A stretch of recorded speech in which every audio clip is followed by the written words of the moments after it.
اور اس کے کلام سے زیادہ اثر ہوگا۔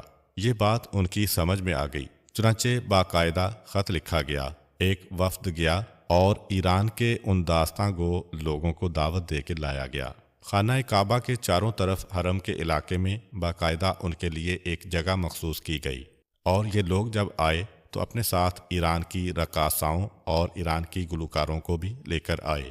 باقاعدہ ایک پورا وفد بن کے آیا، جس طرح ثقافتی وفد بنا کرتے ہیں، کہانی والے، ناچنے والے، گانے والے، پورا ایک وفد بن کے آیا۔ مکے والوں کے لیے بالکل ایک نئی چیز تھی، چنانچہ لوگ قرآن کی تلاوت کو چھوڑ کے دوڑ دوڑ کے وہاں پہ جا رہے ہیں، مگر 2-4 دن کی بہار تھی۔ اس کے بعد بری طرح سے فیل ہوئی اور سارے کا سارا مجمع واپس یہاں پہ آنے لگا۔ جب یہ منظر دیکھا قریش والوں نے تو اب وہ اور گھبرا گئے۔ یہ تو آخری ترکیب تھی ان کے ہاتھ میں۔ آخرکار ایک عجیب بات ہوئی۔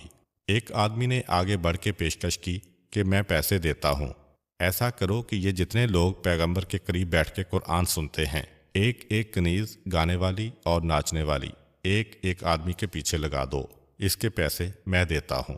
چنانچہ 200-400 کے قریب گانے والی اور ناچنے والی کنیزوں کو باہر سے بلایا گیا اور ان کو پیسے دیے گئے کہ تمہارا کام فلاں آدمی کے گھر کے باہر جا کے بیٹھ جانا ہے، اس طرح سے اپنے گانے میں اس کو گھیرنا ہے کہ وہ گھر سے نکل کے حرم میں آنے کی ہمت نہ کرے۔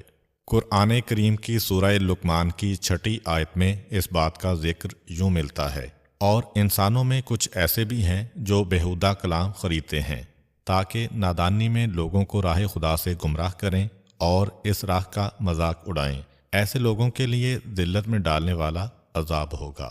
اس سے مراد وہی قریش کے سردار ہیں جنہوں نے پیسے دیے تھے تاکہ ناچنے والی اور گانے والی عورتیں ایک ایک ایسے انسان پہ مقرر کی جائیں کہ جو اسلام کے قریب جا رہا ہے۔